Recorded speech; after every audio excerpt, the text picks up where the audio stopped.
প্রিয় ভাই বোনেরা, আসসালাম আলাইকুম। আশা করি যে যেখানেই আছেন আল্লাহর রহমতে আলহামদুলিল্লাহ ভালো আছেন আপনারা। আজকে আপনাদের সামনে আমি একটি খুব গুরুত্বপূর্ণ বিষয় নিয়ে আলোচনা করতে চাইছি। অর্থাৎ আমার যে চিন্তা ভাবনা, সেই চিন্তা ভাবনাগুলো আপনাদের সাথে একটু শেয়ার করতে চাইছি। যে বিষয়টি বলবো এই বিষয়টি অনেক গুরুত্বপূর্ণ বিষয় এবং অনেক বিরাট বিষয়। কিন্তু সময় যেহেতু কম, সংক্ষেপে আপনাদের সামনে এই গুরুত্বপূর্ণ বিষয়টির সম্পর্কে আমার চিন্তাভাবনা তুলে ধরতে চাই। বিষয়টি কি? নিশ্চয়ই অনেকে ভাবছেন, বিষয়টির সাথে জড়িত আমাদের এই প্রিয় মাতৃভূমি বাংলাদেশের ভবিষ্যৎ। বিষয়টির সাথে জড়িত আমাদের ভবিষ্যৎ বংশধর বা ভবিষ্যৎ প্রজন্ম। নিশ্চয়ই ধরে ফেলেছেন অনেকে। জি, যারা ধরে ফেলেছেন তাদের জন্য বলছি, বিষয়টি হচ্ছে শিক্ষা।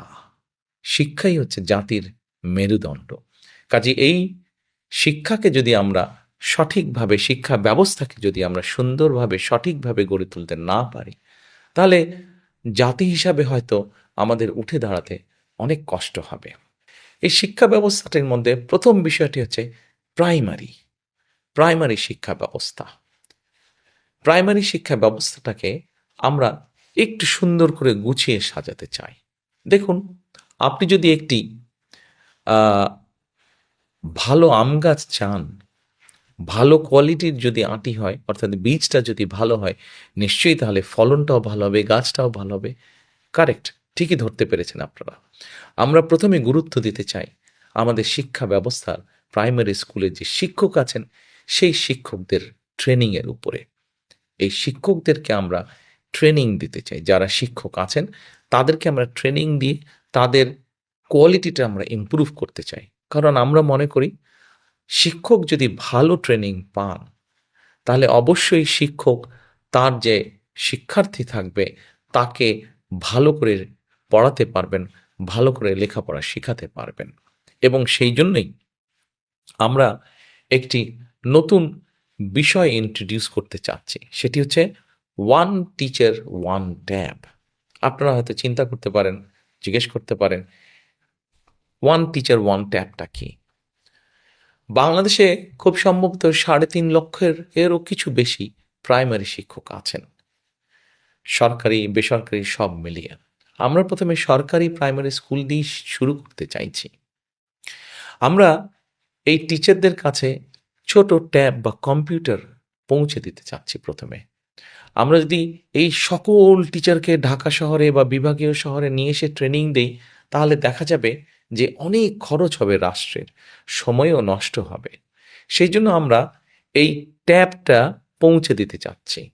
আমরা শিক্ষকদের কাছে পৌঁছে দিব এবং তাদের কিভাবে এটি পরিচালনা করবেন তারা, কিভাবে এটি চালাবেন তারা, জেলায় জেলায় আমরা তাদেরকে সেটি শিখাবো। তারপরে তারা তাদের উপজেলা, ইউনিয়ন, গ্রামে ছড়িয়ে ছিটে পারবেন। ফলে অর্থাৎ একেকজন টিচারের কাছে একেকটা কম্পিউটার থাকবে। সেই কম্পিউটারের মাধ্যমে ঢাকা থেকে বসে একজন শিক্ষক ভালো কিছু ট্রেনিং তাদেরকে দিতে পারবেন। অথবা একজন শিক্ষক যে যশোরে আছেন, সে দেখা যাবে কুড়িগ্রামের একজন শিক্ষককে ভালো কোনো একটি বিষয় ট্রেনিং দিতে পারলেন। অথবা চট্টগ্রামে একজন শিক্ষক আছেন, সে হয়তো দিনাজপুরের ছাত্রছাত্রীদেরকে ভালো কোনো একটি বিষয়, শিক্ষার কোনো একটি সাবজেক্ট বিষয় ভালো করে পড়াতে পারবেন। এটা তো গেল একটা। সময় লাগবে, কিন্তু আস্তে আস্তে আমরা এই জিনিসটি গড়ে তুলতে চাই, এই সিস্টেমটি আমরা গড়ে তুলতে চাই। এবার আসুন, আমরা শিক্ষা ব্যবস্থার মধ্যে আরেকটি বিষয় নিয়ে আসতে চাই। সেটি হচ্ছে ভাষা। দেখুন, আমরা সকলে বাংলা বলছি, আমাদের অনেক ছেলেমেয়েরা, আমাদের অনেক সন্তানেরা ইংরেজিও বলছে অনেকে।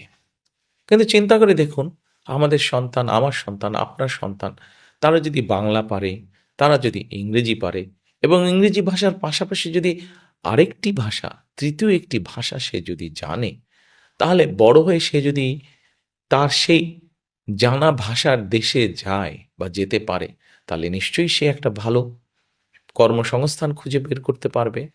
কাজেই আমরা সরকার থেকে কয়েকটি ভাষা শেখানোর ব্যবস্থা করব।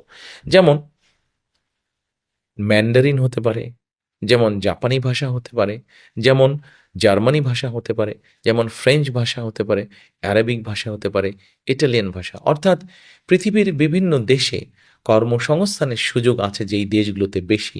কোরিয়ান ভাষা হতে পারে। সেরকম দেশগুলোতে সে দেশগুলোর ভাষা আমরা আমাদের ছেলেমেয়েদেরকে শিখাতে চাই। তৃতীয় ভাষাটি শিখাতে চাই তাদেরকে। তারা যদি এই ভাষাটি শিখতে পারে তাহলে বড় হতে হতে সেই ভাষায় তার দক্ষতা হবে। এবার আসুন, ভাষা শিক্ষার পাশাপাশি আমরা প্রাইমারি স্কুল থেকে শুরু করে একদম ক্লাস 12 পর্যন্ত আমরা আরও কয়েকটি বিষয় এখানে আমরা বইয়ের বা স্কুলের সিলেবাসের মধ্যে নিয়ে আসতে চাই। কি কি সেটি? যেমন ধরেন, খেলাধুলার একটি বিষয় আছে। প্রত্যেকটি ছেলে মেয়েই কোনো না কোনো বিষয় খেলতে পছন্দ করে, কোনো না কোনো স্পোর্টস খেলতে পছন্দ করে।